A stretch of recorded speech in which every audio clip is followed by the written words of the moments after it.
Welcome, one and all, to RFK All the Way, your podcast for commentary on Robert F. Kennedy Jr.'s presidential campaign. This is Matthew Tower, your host, and I'm joined today by David Talbot, the New York Times best-selling historian and author of The Devil's Chessboard, Allen Dulles, the CIA and the Rise of America's Secret Government, Brothers, The Hidden History of the Kennedy Years, By the Light of Burning Dreams, The Triumphs and Tragedies of the Second American Revolution, Devil Dog, The Amazing True Story of the Man Who Saved America, Season of the Witch, and Between Heaven and Hell. Previously, David co-founded Salon.com, and his extensive career in journalism has included prominent editorial staff roles, columns, and contributions to Mother Jones, the San Francisco Examiner, back in the Hearst days, The New Yorker, Time, Rolling Stone, The Washington Post, The Los Angeles Times, The Guardian, and The San Francisco Chronicle. So what an honor and privilege to chat with you today, David. Welcome. Thank you, Matthew. And thank you for delineating all my books. That's very kind of you. Well, thank you very much. And I have to say, I've only read Chessboard thus far, and I'm looking forward to getting through the rest of the Talbot library. So we're going to discuss three primary topics today: Robert Kennedy Jr., national truth and reconciliation, and a deep dive into the fires of hell, aka a discussion of The Devil's Chessboard, which I just finished. So let's start with your support for Bobby Kennedy Jr. You wrote two great pieces about his presidential run recently on your blog at thedavidtalbotshow.com, which I encourage everyone to check out. And you mentioned that you encouraged him to run for president in the early 2000s, back during the darkest days of the Bush administration. So let's start with a simple question. Why are you endorsing Bobby Kennedy Jr. for president? Well, a good question, Matthew. Thank you. I'm very enthusiastic about the Bobby Kennedy Jr. campaign. And as you say, I have officially endorsed him. I knew it would be a controversial decision, even within my family of liberals, of Democrats, of journalists. It was a very controversial decision because Bobby Kennedy has been smeared over the last few years, of course, as a crazy conspiracy freak, anti-vaccine kind of activist and so forth. That's not the Bobby Kennedy I know, and I've known for some 20 years.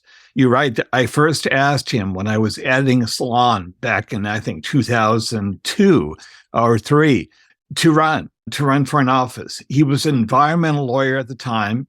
He was fairly young still, and he was raising his kids. He told me he wouldn't do it because he was raising children still. He was 14 when his own father was tragically assassinated in Los Angeles in 1968. So he has very vivid memories, scars, really, from that terrible time. So Bobby told me in 2003, I think it was, that he wouldn't run. I then saw him again about a year or so later at the convention in Boston, the Democratic convention, when John Kerry was nominated for the president. And I met with Bobby for breakfast over at the Parker House Hotel, which is a famous hotel in Kennedy lore and has served as the locus for many Kennedy occasions over the years. I told Bobby then I was investigating what his father suspected about the JFK assassination in Dallas. And I was planning to write a book called Brothers, which I did, about Bobby Kennedy's, his father's, suspicions about that assassination and how he didn't accept the Warren report. The whole time I was talking, Bobby Jr. looked down his plate like I was telling him for the first time his father had been killed. He had a stricken look on his face. He couldn't look me in the eye. He said, we were always taught as children, following the assassinations of his uncle and father, to look forward and not back. He said, my father never would have reopened the case. I said, Bobby, with all due respect, that's not true. Your father was working quietly, secretly, with some top investigators of his, like Walter Sheridan, who I interviewed, Nancy Sheridan, Walter's widow. I knew that RFK Sr. and Walter Sheridan were looking in to the assassination, investigating it.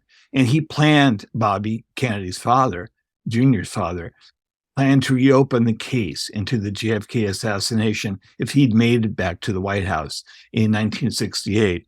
But he himself was killed, of course, in Los Angeles. So, that's some of the background. I had great respect for Bobby Kennedy Jr. as an environmental lawyer. That's why I urged him to run for office. It took him a long time to confront the truth about the death of his father, the violent death of his father and his uncle. But I give him great praise and respect for finally addressing those very painful subjects that his own family has been averse to for many, many years. He's the only one that I know who was as outspoken as he is. He read my books. He read Jim Douglas's book about the Kennedys' presidency. He changed his mind. He met with Sirhan, the convicted assassin of his father, in jail. He said he knew he didn't fire the fatal shot that killed his father, which is true. Thomas Noguchi, the coroner of Los Angeles, who performed the autopsy on RFK, wrote the same thing, that Sirhan could not have fired the fatal shot that evening in Los Angeles. So Bobby Kennedy has had the courage of his convictions. He's evolved politically, not only on the assassinations in the chemical industry, which he's tilted against for many years as an environmental lawyer, but now against Big Pharma, which, as you know, is very, very powerful in this country. It controls through advertising dollars much of the media, the corporate media, as Bobby has pointed out. And, big industry in general has captured the regulatory agencies that are meant to protect us. Not only the pharmaceutical manufacturers, but the war and weapons manufacturers. We've been permanently at war. And by the way, we're coming up to the 60th anniversary of JFK's amazing peace speech in June 1963 at American University, where he urged the American people to have sympathy for our enemies. We all breathe the same air. We all are mortal. We all cherish our children's future. He was speaking to the Russians at the time. The Russians have been demonized again, of course, because of Ukraine. And so I think what Bobby Kennedy is doing with this presidential campaign is continuing the legacy of his uncle and his father. He's very brave to wade into these political waters. He knows how much controversy, how much hatred he's stirring up. But he alone, I think, of all the presidential candidates who've announced so far, can bring the country together. And he already is, both the left and the right.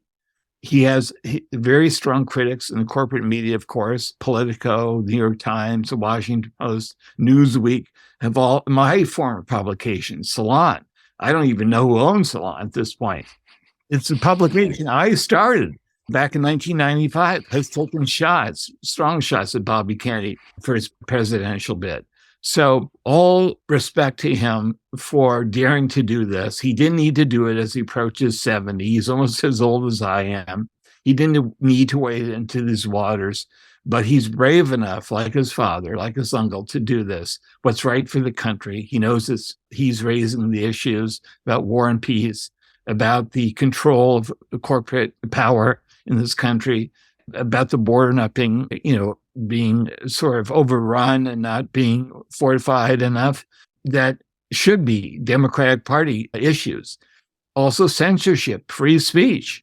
These are questions that once were at the forefront of the Democratic Party. We believed in free speech. Now we cancel each other when we say something too controversial. Bobby Kennedy has spoken out against that. So yes, conservatives have embraced him, but so have people like me on the left. And I've been on the left wing of the Democratic Party my whole life. So I have endorsed him, and I do so for those reasons. Beautifully said, David. And one framing I've been bringing to the question of Bobby Kennedy is it's not a matter of left and right. It's a matter of being Americans, coming together and uniting around a vision of America that is based in common sense, doing the right thing, telling the truth, and healing this country. And I think so much of the division in this country is totally manufactured by the deep powers that we're going to get into, which you've exposed in the Devil's Chessboard. In terms of your conversation with Bobby initially, when you first wanted him to run for president, and he said, my family says we don't look back, we just look forward.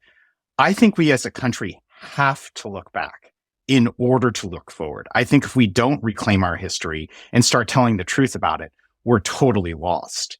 So with that, maybe we could start talking about the National Truth and Reconciliation Committee that you founded, which when I discovered that hiding out in a dark corner of the web, it's americantruthnow.org. I just like, my mind was like, yes, this is great. This is exactly what we need, because at UC Berkeley, I did a peace and conflict studies degree focusing on nonviolent social movements as well as conflict transformation.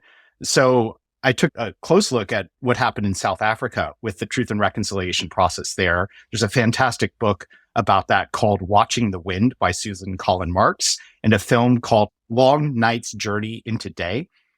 And that process of creating a space where people who have committed political crimes can tell the truth.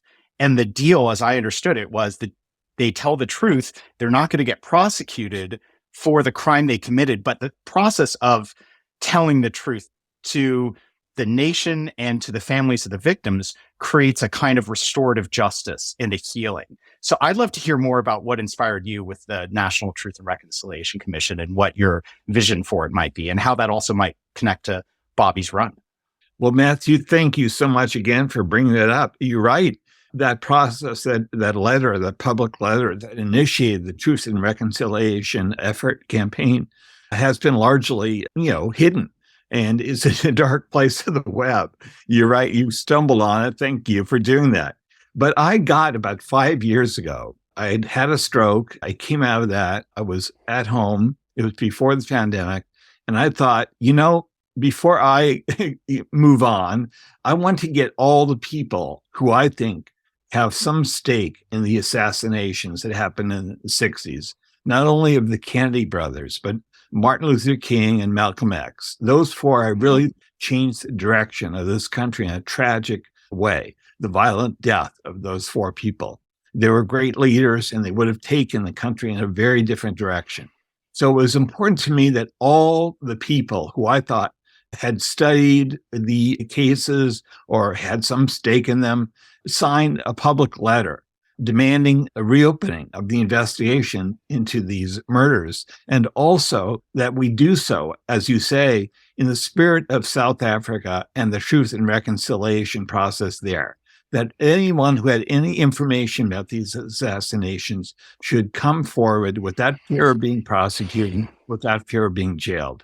And so I was able, fortunately, to get a vast array of people to sign this letter saying that all four of these public figures, the Kennedy brothers, Martin Luther King, Malcolm X, were the victims of the national security state. That was quite a thing to say at that point publicly. And I got doctors who worked on the mortally wounded President Kennedy at Parkland Hospital to sign that statement. I got members of the Kennedy family, including Bobby Jr. and his sister, Kathleen Townsend Kennedy, to sign that statement. I got members of the King family and Malcolm X's family, and a number of people, Daniel Ellsberg, also G. Robert Blakey, who was the chief counsel of the House Assassinations Committee that investigated these assassinations in the 1970s. And let's not forget, the final official statement on the assassination of President Kennedy was not the Warren Report, which has been largely discredited now. It's really a cover-up, but was the report released by the House Assassinations Committee in the late 1970s. And that found there was indeed a conspiracy to kill the president. So when I got G. Robert Blakey to sign that statement, that was a big achievement because he had resisted really sticking his neck out for many years. Many other people, and Daniel Ellsberg was, reluctant for many years to sign such a statement as well. But they came to the conclusion that, yes, these four significant public figures were all the victims of the national security state. They were challenging, of course, the Cold War orthodoxy at the time in their different ways.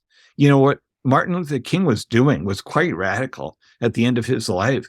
He intended to occupy Washington with a poor people's encampment, not just a march, an encampment. He was going to stay there until Congress diverted funding from the Vietnam War to social, issues here at home. That's a radical thing to do. And of course, they wouldn't let him do that. He was assassinated before he could complete his plans to lead a Poor People's March on Washington, and wasn't as effective without him. Bobby Seale, the co-founder of the Black Panther Party, someone who is regarded as much more left-wing and militant than Martin Luther King, said that Martin called him personally and asked the Black Panthers to participate in the Poor People's March on Washington in 1968. And Bobby told me that he and the Panthers would have been proud to participate. So he was putting together, Martin Luther King, an amazing coalition, both groups that were militant and radical, as well as more mainstream and liberal groups, to occupy Washington at the time. And that's why I believe he was killed. Yeah, that totally makes sense. And this ties into something I've noticed about Dr. King and his legacy, which is, I would say, mostly the erasure of the sharpest critiques he had of the military-industrial complex. You and I remember the statement from Dr. King, "The greatest purveyor of violence in the world today is my own government." But all we hear from the US officially about the story of Dr. King's life was all about racial harmony. It was all about "I have a dream," because that's the part of what Dr. King represented that the national security state at this point is okay with. They're okay with the idea that he was marching on behalf of poor people, but they're not okay with the idea that he was trying to get money redirected out of the war machine in Vietnam. Exactly. For domestic programs, right? I think King was much more of a truth teller when it was very uncomfortable. After his speech against the war a year before he was killed at Riverside Church in New York, the New York Times, among others, dozens of newspapers came out editorially against King. He was vilified by the press in this country, as Bobby Kennedy is today. And Bobby Kennedy's father, when he announced for president early in 1968, he was vilified by the New York Times and the Washington Post for being anti-war, for being against the Johnson administration, and so on. He was seen as a disruptor of the Democratic Party, as Bobby Jr. is today. So I don't believe the media gatekeepers. They play a very backward, reactionary role in this country. As I see that as a journalist who's worked for many of these places before, and they published my work at times, but I find them wholly, as a whole, to be a very reactionary force in this country. Well, speaking of which, and this may be jumping a little bit ahead to some of the material you cover in Devil's Chessboard related to the CIA, but what I wonder, David, is what percentage of those media gatekeepers are literally paid by the CIA, either directly or indirectly through its Operation Mockingbird program, and or what percentage of them are just fellow travelers who are ideologically aligned. It just seems like 95+%, maybe even more, of the mainstream media fall into one of those two categories. What are your thoughts? Well, I think that's the billion-dollar question. To what extent does the CIA, does the national security apparatus in general, wield influence in Hollywood and throughout the mass media world in the newsrooms? Carl Bernstein of Woodward and Bernstein fame wrote a very famous article at the time in Rolling Stone after he left Washington Post. And it was outing by name people who were assets of the CIA, people, media people, news people, his colleagues. He famously did not include the Washington Post, his alma mater, in this, expose of the media, but he did expose a lot of people. This was back in the 1970s, of course. There's been nothing like it since then. But I think it's overdue that we have an expose about the media and how they serve too often the Pentagon, the CIA, the national security apparatus. I mean, look at MSNBC and CNN and these so-called liberal or center of the road news operations. Every day, they have a parade of national security officials, talking heads on air. They never ask people like me or Noam Chomsky or Chris Hedges or you to go on air to comment on Ukraine, on Russia, on what's happening in Washington. They have national security people. I mean, this is propaganda. It's like the old Soviet Union. That's the only view that we get again and again. I'm reading Norman Solomon's excellent book, which comes out next week, War Made Invisible. And he thinks that we kill people every day. He knows that we kill people every day. The U.S. government is, like King said, the most violent force in the world today. Through drone attacks, assassinations, we blow up wedding parties by mistake. Oops, we're sorry. Sorry, we killed some innocent people. There used to be fewer around this. When the CIA assassinated or tried to assassinate foreign leaders, the Church Committee in the 1970s exposed this. No one even says peep about it today. There's no dialogue about it. There's no discussion about the obscene amounts we spend on weapons and war. It's crushing the middle class in this country, the Pentagon's budget. The recent debt ceiling agreement only gave the Pentagon more money. Everything else would cut. It's ridiculous. This is a war state. And we haven't had this national debate about war spending since the Vietnam era, except Bobby Kennedy. Bobby Kennedy is the only presidential candidate who's raised the question, are we too militaristic a country? And yes, we are. Yeah, absolutely. And he's telling the truth. You probably saw he put on his campaign website a little video where he said, this is an experiment in truth, this campaign. And that brings to mind Mahatma Gandhi's autobiography was called Experiments in Truth. And Satyagraha, is holding fast to truth. So I think that tradition of holding fast to truth from Gandhi carried down through Dr. King, and now here we have it with Bobby Jr., telling the truth about, for example, what's going on with the Ukraine war and the fact that it was provoked, which the media doesn't want to talk about. They want to say that Russia's invasion was unprovoked because then they get to demonize Russia and justify everything they're doing. Everyone read the cover story in Harper's Magazine. Why are we in Ukraine? These are not crazy left-wing, pro-Putin people. These are serious, middle-of-the-road national security experts who've written this piece. It's a history of why Putin and Russia feel so aggrieved against the West and feel so fearful of the creeping efforts made by NATO and the U.S. on Russian sovereignty.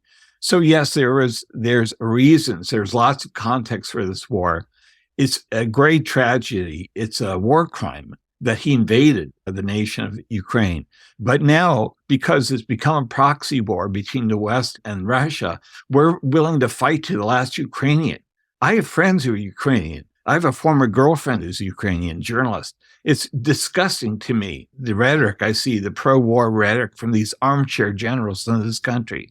They're willing not to have their own hides put at risk or their sons and daughters, but they're willing to kill the last Ukrainian, in order to defend some ideal, in order to humiliate Putin. Guess what? The Russians will not be humiliated. Were they in World War II when they helped defeat our Nazi enemy? No. They're tough people. They will fight and fight and fight. And so will the Ukrainians. So someone with a level head, whether it's the Chinese leaders or Brazilian or India, has to come in and say, enough.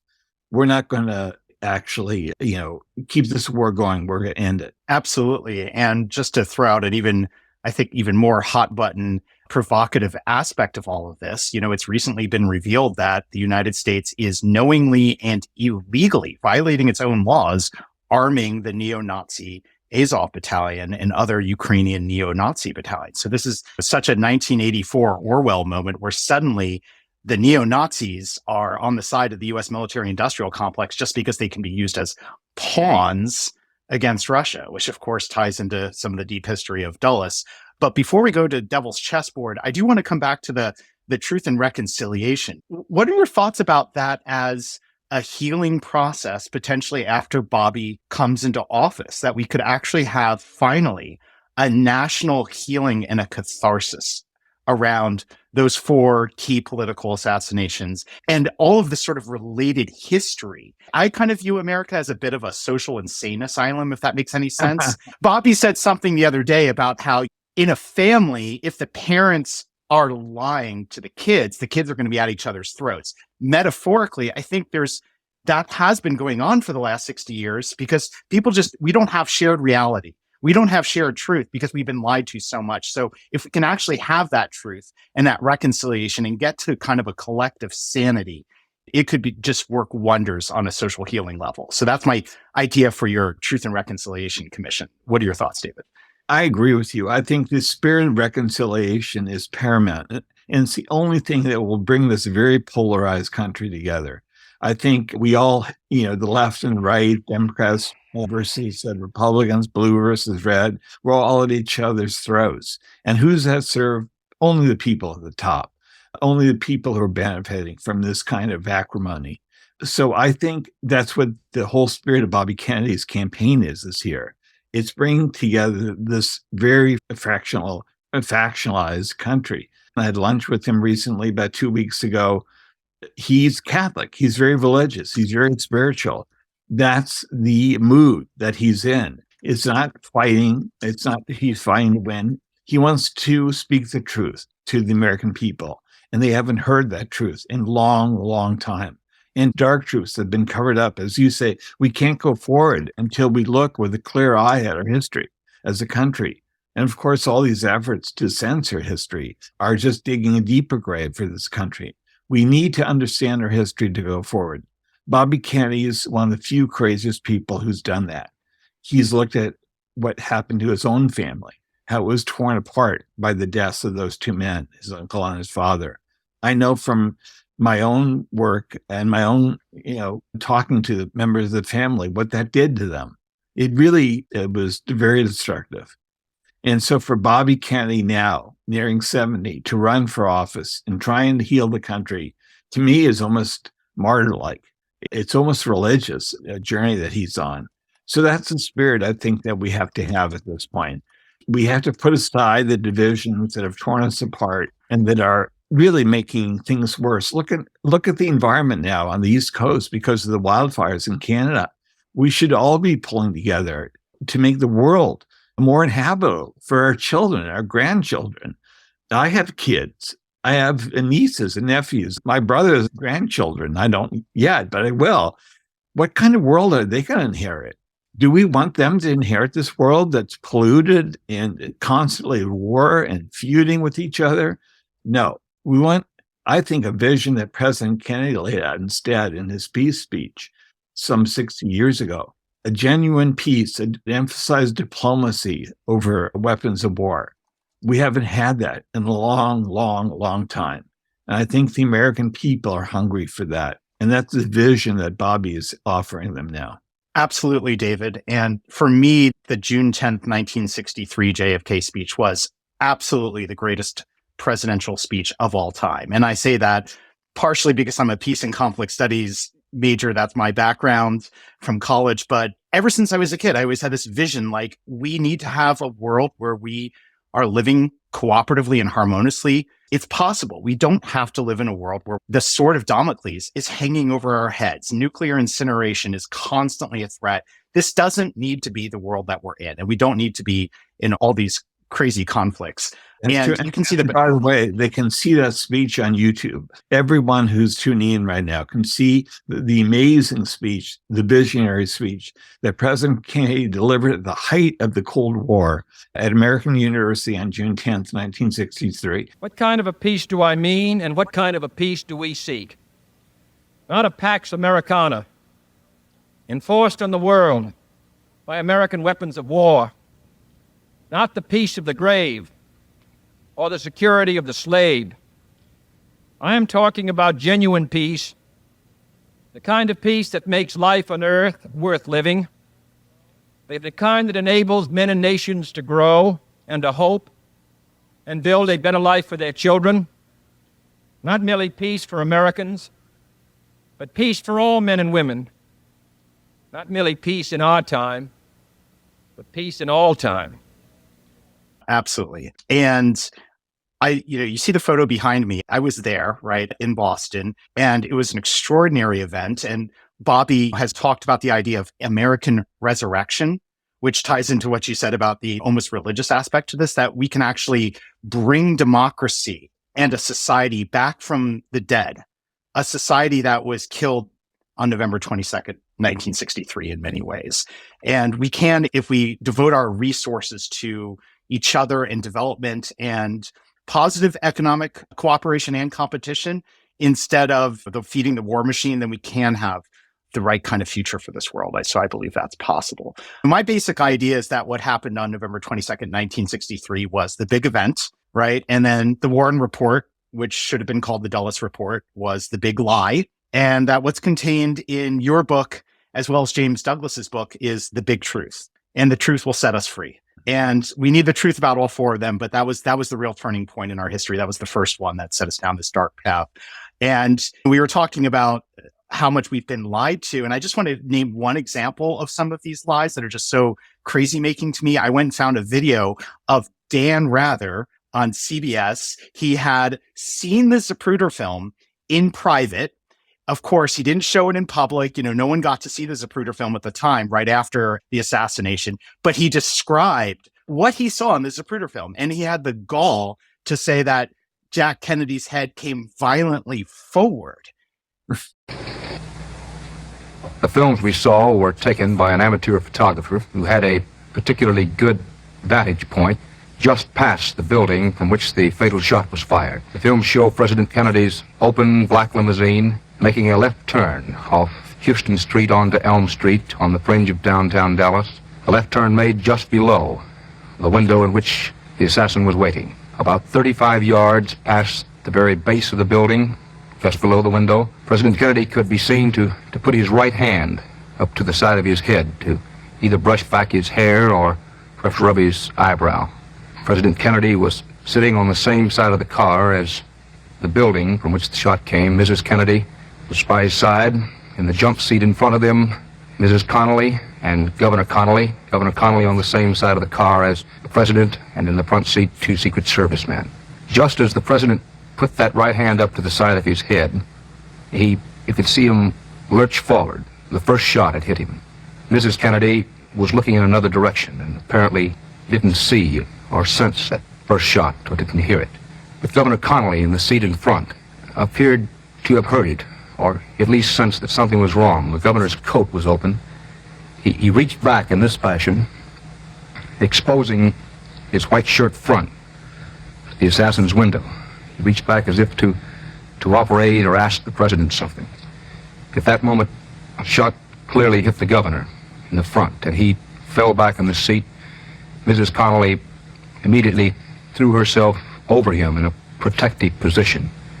In the next instant, with this time Mrs. Kennedy apparently looking on, a second shot, the third total shot, hit the president's head. His head could be seen to move violently forward. And I wanted to mention that in the context of all the media lying that we were referring to earlier. And the CIA, it's not legal for them to propagandize the American public. They shouldn't be propagandizing anybody, but they've been propagandizing us for years. I'm not entirely sure that's protected free speech. And I don't know if I've ever heard anyone raise that topic, but I just wanted to throw that idea out with you before we jump into the devil's chessboard. Is CIA propaganda free speech? You're right. That blew people's minds when they, for themselves, finally saw the Zapruder film. The people who killed the president that day didn't reckon on a obscure dress manufacturer taking home movies of the motorcade. And that's what Abraham Zapruder did. He took home movies that showed the president was the victim of sharpshooters from the rear and the front, the grassy knoll, the famous grassy knoll area. His head is rocked backwards. The top of his skull is blown off. His head goes backwards as he sustains that shot. The doctors who worked on the mortally wounded president at Parkland Hospital, as I said earlier, signed my letter saying he was the victim of the national security state. He was the victim of a conspiracy that day. He was shot from the rear and the front. So they saw medical evidence of this working on him up close that day. So it's absurd that the media has towed the line of these people. Yes, we've been propagandized for years by the CIA and the national security state in general. We're led to believe that we're hunting terrorists when we blow up people around the world. We don't even know who these people are at this point. The kill list is decided by people above our pay grade. We don't even have any access to this information. They throw people in jail who are dissidents, like Julian Assange and Chelsea Manning, others who dare to show the results of this, what we do overseas to people, how we blow them, kill them. So, to me, this country has gone down a very dark and dangerous path. And, the Kennedys were trying to lead us forward, and they became victims because they were trying to imagine a different future for all of us. So I think, yes, we accept the tenets. The media does, the mass media, the corporate media. national security sort of principles are again and again spoon-fed to us every night by the newscasts, by the newspapers. But thank God, and Bobby Kennedy Jr. told me this 2 weeks ago when I had lunch with him. He's doing a workaround around the corporate media. And that's what you are doing, Matthew, with your podcast. We don't all agree politically, but we agree that there's a way to go around the corporate media now through podcasts, through alternative media, through social media. And there's dozens and dozens of sites and podcasts and programs like yours now. And people, the American people on the left and the right, are hungry. They're hungry for the truth. And so I think when we can give it to them, they've been lied to for so long by the New York Times, the Washington Post, the LA Times. Watch the movie Kill the Messenger. That's an amazing film about how Gary Webb was pilloried by the New York Times and the Washington Post and the LA Times for having the temerity, the courage to tell the truth about how the Contra War was blowing back in this country and the effect of the war on the Contras on this country. So on the drugs and so forth that were flooding our cities during those years. Gary Webb was driven out of the press because he had the courage at the San Jose Mercury to tell the story, and he later killed himself. So it's a tragic story. No one saw that movie. It was a great movie, dramatic film. It came out about 10 years ago, 10 years ago.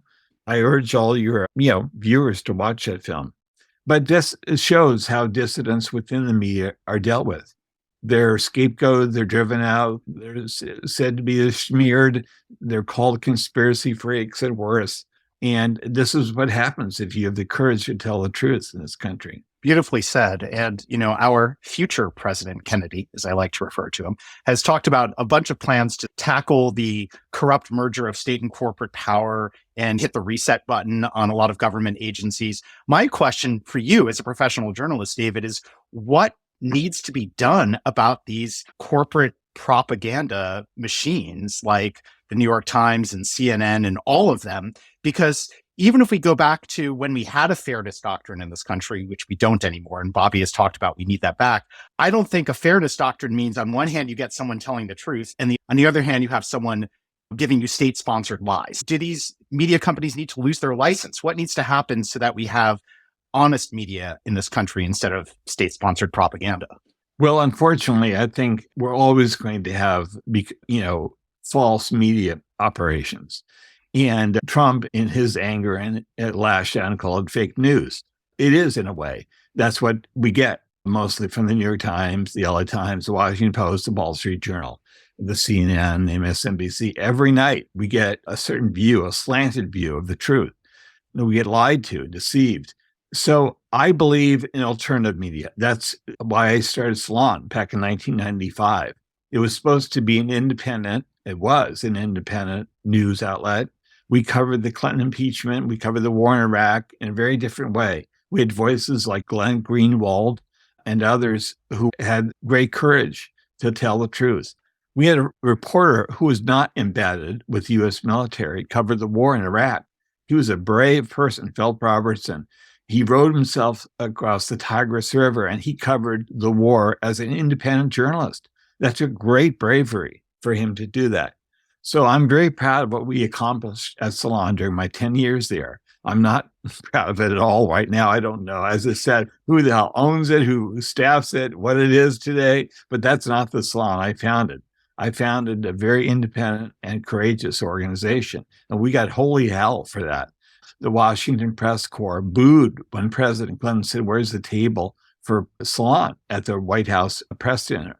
They booed us because we had the temerity to tell the truth about the Clinton impeachment.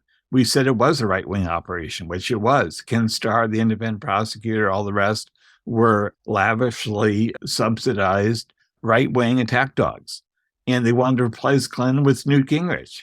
That would have been great for the country, wouldn't it? So we were great fans of Bill Clinton, but we thought the alternative was even worse. So we stuck our little necks out and we did the reporting on the vast right-wing conspiracy, as Hillary Clinton called it, opposing President Clinton, trying to bring him down and replace him with someone even worse. So that's what it takes. I think the future It's podcasts like yours, Joe Rogan. I know people hate him, but there it is. It's an alternative source of information. Elon Musk, Twitter, Bobby Kennedy went recently on that, used that platform, and he got some shit for it, but more power to him. I think he has to do an end run, and that's what Bobby is trying to do now around the corporate media. They're always going to attack you. There were 2 or 3 news stories, supposedly a day against Bernie Sanders when he almost got the Democratic nomination last time in the New York Times. They hated Bernie Sanders because he was going to be an outlier. He was telling the truth about what's wrong with this country, whether it's big pharma or the constant wars that we're in and so on. So the New York Times wouldn't allow that. They want safe establishment candidates only. DNC approved candidates only. I think their censorship, the so-called liberal media and their corporate media, I call them, outlets that we've named, are worse in many ways, are worse than the far right than Fox News. They censor more, they control the truth more, they're more, I think, they're serving the national security state more. I couldn't disagree with that. So, David, I'd like to just give you my quick summary of Chessboard, and then you tell me what you think of this, all right? Robert F. Kennedy Jr.'s most recommended book about his uncle's assassination is JFK and the Unspeakable. I love James Douglas's work, and I think it's incomplete unless paired side by side with The Devil's Chessboard. Your book speaks the unspeakable, the multi-decade true history of power and politics in America that gave demonic birth to a state within a state that ultimately murdered not only our last legitimate president, John F. Kennedy, but also murdered the American constitutional republic and replaced it with a CIA-controlled, covert fascist regime in partnership with the military, industrial, corporate, congressional media complex. Allen Dulles was not the only player in this grand game of deception, usurpation, mass murder, propaganda, mind control, tyranny, and destruction of democracy, but he was arguably the key player. I would posit Allen Dulles could fairly be named the true founding father of the American empire we live in today, run by an American Gestapo on steroids, an empire that has been in a permanent state of war and attempted world domination through a mixture of direct military and clandestine action for the past 60 years. David, your response to that summary of your book? I think that's very accurate. I do think there's been a dynastic struggle for the heart and soul of this country, starting with the Roosevelt presidency during the Great Depression in the 1930s and 1940s, and up through the Kennedy presidency. But I think it was violently ended, that struggle, in Dallas, November 1963, when President Kennedy was killed. That struggle involved, for a time, I think, the enlightened leadership of Franklin Roosevelt, and for a brief period, JFK, who modeled himself, I think, in some ways on the Roosevelt presidency, which his father, Joseph Kennedy, had served, of course. So I believe there was a struggle, as I say, for the country. That struggle was terminated in 1963 when I was only 12 years old. And we've been living with the tragic results of that assassination, as you said, ever since. I do think our government was largely taken over by a war-oriented, profits-oriented kind of mentality, men, and they were largely men, who came from Wall Street or worked in the national security system like Allen Dulles did. And Dulles was not the orchestrator, of course, of all this. He was, by training, a lawyer who had served at the largest law firm, he and his brother, Sullivan and Cromwell, on Wall Street before he became CIA director. He was used to a board of directors, used to people, clients, serving clients who had more power and wealth than he did. That's why I devote one chapter in The Devil's Chessboard to, quote, the power elite with the term used by the great sociologist C. Wright Mills in his book. These are the people that he believes really ran the country, the power elite. Now, today we call them the deep state or others, but I think that system of control has metastasized, and it's more complex, more labyrinthine today than it was during Allen Dulles' day. But in Allen Dulles' day, during the Cold War period, it was possible for a few men to exert their authority. He did answer to others with more wealth and power. But Allen Dulles, I believe, put together the assassination. He'd done it several times as CIA director to foreign leaders. He was used to doing that. He knew which men to call on. And then as a member of the Warren Commission, as you pointed out, he led the cover-up of the crime as well. So they gave the Warren Commission to the wolves who were in charge of the henhouse, to Allen Dulles. He was only confronted, as I say in my book, by one person, David Lifton, a nerdy physics grad student, UCLA. I believe it was 65 after the Warren Report had come out. He had read the whole thing. He'd seen photographs of what happened that day in Dealey Plaza. And at a seminar at UCLA, David Lifton confronted Allen Dulles, who tried to joke it away at first. Then he got very upset and very angry. Well, of course, it would show under professional grilling how Allen Dulles would have acquitted himself. He would have fallen apart, I think, on the witness stand if he was subjected to a professional prosecutor. So I believe that, yes, that he was the man who put together the crime and the cover-up, but he was answering to generals, to CEOs, to people who thought Kennedy was an impediment to their profits, their power, and he was trying to end the Cold War. He was deathly afraid, as Teddy Kennedy told me in my interview with him, and Ted Sorensen, the speechwriter for President Kennedy, both told me this. He ran for president because he was deathly afraid of an accidental nuclear war breaking out, like World War I. He was a student of history, JFK. He had read the books. And of course, we almost stumbled into a nuclear holocaust during the October missile crisis in 1962. I think that JFK was determined that would not happen on his watch. I think the generals and the national security people, the CIA people around him, were advising him to take a disastrous position that would have resulted in nuclear war. We thought we had nuclear superiority. These people did over the Soviet Union in those years. They urged President Kennedy to take a strong stand against Russia and China. He refused to do it because he knew that millions would die as a result of this nuclear showdown. So we owe a lot to JFK. I'm still here, frankly. I remember during the October missile crisis, my father coming home saying, we may not live till the morning because there may be a nuclear exchange.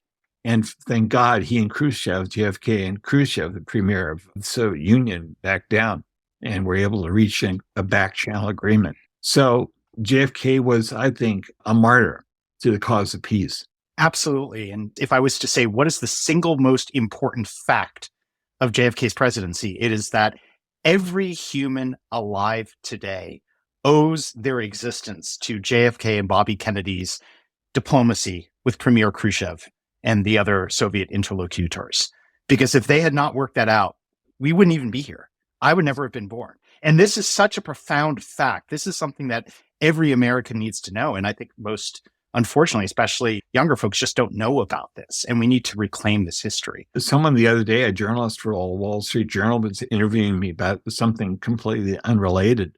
And he made a reference to the fact that JFK was a cold warrior, was a macho guy who wanted, confronted the enemy again and again. That's bullshit. That is the wrong history. That's the wrong way to see President Kennedy. President Kennedy stood up to these people, the national security elite, and he paid with his life for doing that. That's exactly right. And if you have any doubt whatsoever what JFK's policy and his vision for the world was, just watch that June 10th, 1963 speech at American University. It's absolutely clear. If I may, I'd like to go back to a bit of the prelude that sets us up for Allen Dulles. And I'm going to read a snippet from Chessboard. You wrote, when Franklin Roosevelt moved into the White House in 1933, he was well aware of the entrenched interests that he would be confronting as he attempted to reform the country's financial system and to create a social buffer against the havoc of the Depression. The real truth, FDR wrote to Colonel Edward M. House, President Wilson's close advisor, as you and I know, is that a financial element in the larger centers has owned government ever since the days of Andrew Jackson. For a brief period during the widespread devastation of the 1930s, the New Deal was able to challenge this plutocracy, as Roosevelt called it. The Roosevelt presidency did not dismantle the power elite, Mills later wrote, but it did create within the political arena, as well as in the corporate world itself, competing centers of power that challenged those of the corporate directors. And so I think that's very interesting to place the entire thread of corporatocracy, oligarchy, plutocracy, that intersection of power, and how that showed up in the form of Allen Dulles against this other strain that was about democracy, the people, human rights, equality. As imperfect as it was, that was the strain that I think FDR and then JFK represented. And that was the conflict, right? That's right. It speaks to the dynastic struggle that I talked about earlier between these families, these interest groups for the direction of America. You know, my father was a Warner Brothers star. He was a co-founder of Screen Actors Guild, Lyle Talbot. And he was on a train that Warner's put together in 1933. The inauguration happened in March of that year for FDR. And he was put on a train with other Warner stars in 1933, Betty Davis, the Busby Berkeley Chorus Girls, Tom Mix and his horse.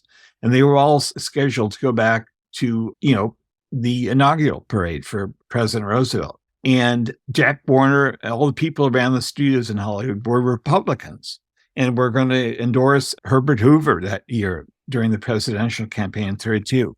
But Joe Kennedy, the patriarch of the Kennedy family, came to Harry Warner, who was the finance chief of the Warner studio in New York, and said, look, we're going to have a revolution in this country if we don't get Franklin Roosevelt elected.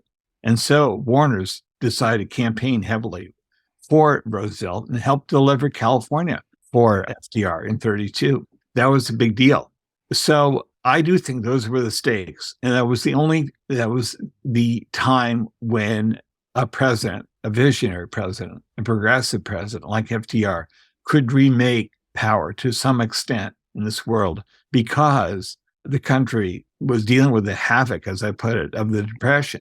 And because revolution was really in sight at that point. People are hungry. People are out of work, millions on the road looking for jobs.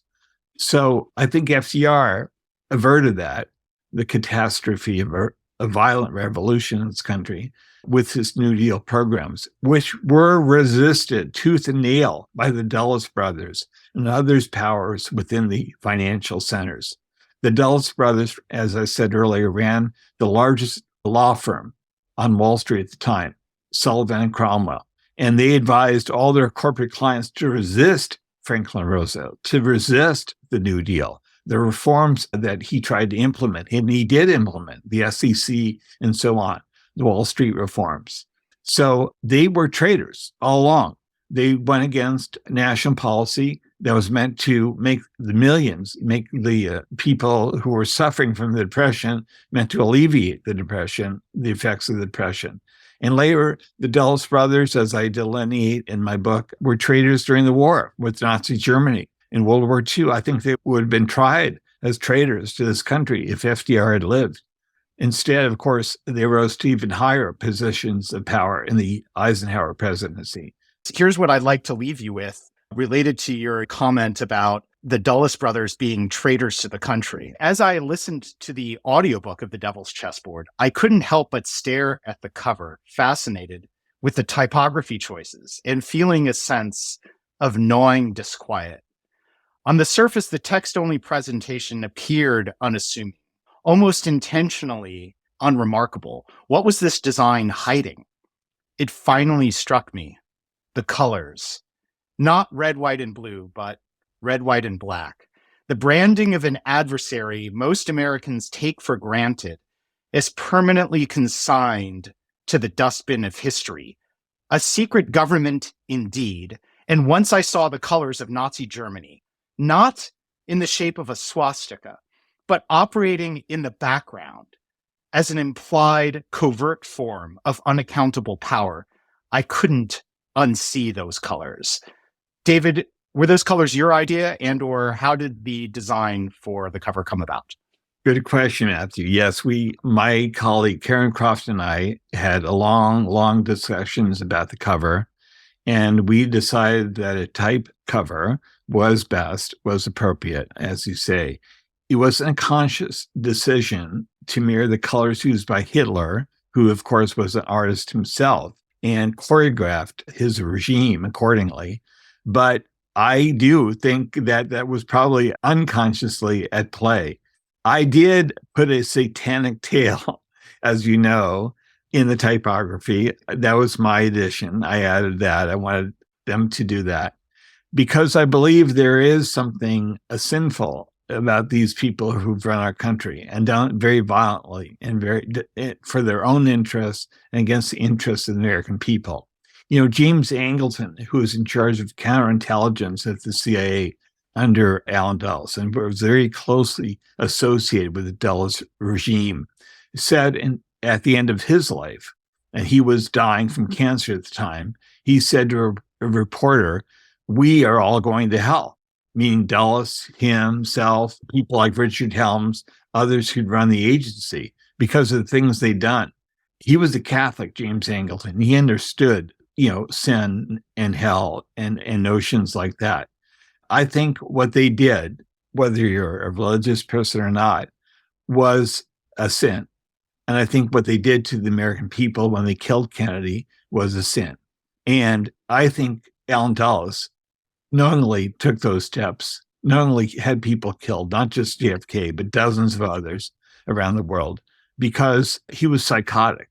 And it takes a certain kind of person, I think, to wield that kind of power.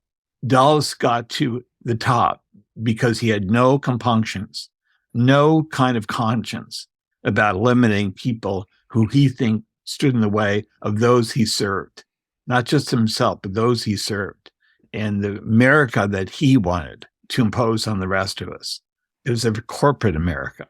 So Allen Dulles, I think, has a lot to answer for throughout history. As you know from reading my book, his daughter, Joan Dulles, to this day, I think Joan is alive in her 90s, did struggle mightily with the legacy of her father and what he did to this country.